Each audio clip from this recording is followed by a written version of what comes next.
Bob Katter and his father, Bob Katter Sr., between them have held the huge federal electorate of Kennedy in far North Queensland for 51 of the past 54 years. Katter Sr. was Army Minister in the McMahon Coalition government and Katter Jr. a Minister in the Bjelke-Petersen government in Queensland, going federal for the Nationals in '93, then splitting to become an independent 9 years ago. Katter Jr. is now a fixture in a seat that stretches from Mount Isa north to the Gulf and east to Innisfail. And right now in his deliberations, along with two other rural independents to decide who they'll back into minority government, his ambition is a lofty one, securing the future of rural Australia. John Taylor spent several days in the electorate for this report. He's the man in the big hat. Good to see you. Not afraid to walk and talk his own distinct way. You know, if they were good for the bush, I'm a Martian astronaut. That big fat tub of lard Mr Barton in there thinks he's going to get away with this, then he is in for a very rough ride. The people that are attacking me, right, are people that love to rubbish people who they call buffheads or rednecks or, you know, bushwhackers. In the electorate of Kennedy, they like what they see. Bob Katter first won the seat 17 years ago, and in the last two elections has polled about 70% of the two-party preferred vote. Right. Bob's on the job, all day and all night. I have voted Bob Katter for 3 or 4 times now, for Bob, and I reckon he's the only one that has got anything that's a bit of a backbone in him. He's certainly a big persona. He's certainly a colourful character, but I don't think he's mad. To understand Katter country is to know that the electorate of Kennedy is big. It's a sprawling seat from the Northern Territory border to the Queensland coast, 2.5 times the size of Victoria and almost a third of Queensland itself. It's a large electorate and it has a great variance. It's got a large Labor vote out in Mount Isa, as you would expect with the mines, through a lot of cattle country and agricultural land, right through here with the sugar and bananas. Within one seat, Kennedy captures much of the economic diversity of rural and regional Australia. It helps to explain why for Bob Katter, Kennedy's issues are synonymous with those of rural Australia. I would give the gong to that person that allowed us to survive in rural Australia. He built processing plants for mining. Bob Katter is a career politician who followed in his father's footsteps. Bob Katter Sr. was a Labor Party member before switching to the Country Party and held the seat of Kennedy for 34 years. Bob Katter Jr. was first a Queensland State National Party MP beginning in 1974 before entering federal politics in 1993. The son also ended up changing allegiances.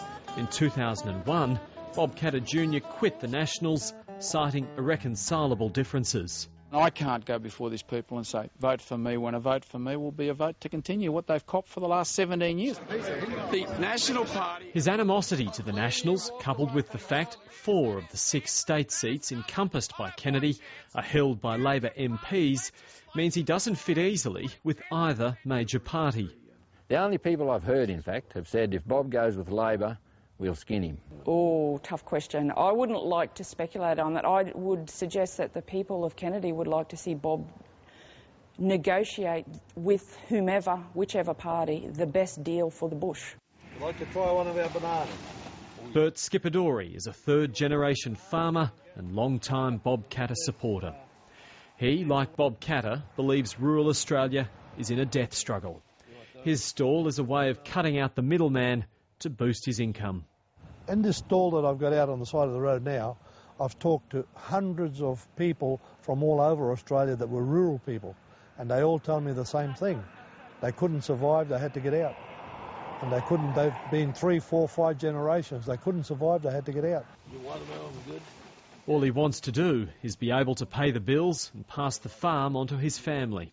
A fairer deal, like so that our products keep going up with the wages and the rest of the money in the country. The bush is struggling.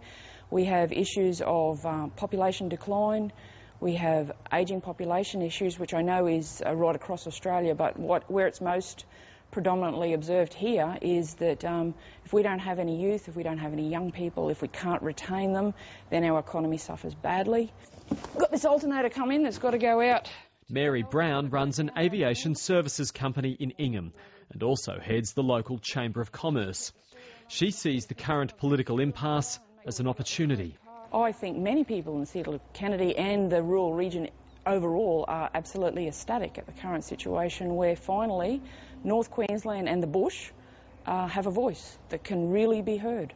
Mary Brown appreciates Australia's vastness, and it feeds into her support for some sort of strong broadband network taking in the bush so that she can reliably connect to the internet at her home 30 kilometres from town. Give you a demonstration this morning. I was trying to do some online banking and get some online information. No broadband because we've got cloud cover. So my business effectively stops. We've got a government, maybe a government, which has got a very thin majority, and therefore those people can be diligent enough to deliver us real good government right across from coast to coast. Ben Callcott is a cattleman and is also the mayor of the gold and cattle town Charters Towers. He too believes this is now an opportunity for Bob Katter to deliver and to help build a better Australia. January 2008, there were 5 Sydney harbours a day flowing out of the mouth of the Burdekin River. The Burdekin Dam, as it stands, is 4 Sydney harbours. With the second stage of the Burdekin Dam, it's got the ability to be 16 said harbours. And then this district will be enriched considerably. We do about 30,000 trays. Joe Moro is a MAREEBA mango farmer. He's also one of Bob Katter's political confidants.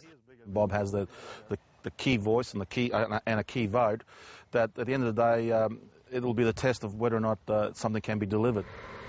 For Joe Moro, Bob Katter is the man come the hour for Kennedy and rural Australia, a counter to the rural free market approach of Labor and the Coalition. And that's where the difference is basically between what Bob represents and where the National Party represents, is that Bob believes, and most of the people that support him, that there should be some form of regulation to make sure that the market system does work properly. Just leaving it to the free market seems to erode the process. The big corporations that are making massive profits over our broken backs. A few insights to one of the electorates that may decide the outcome of the next government. That report from John Taylor.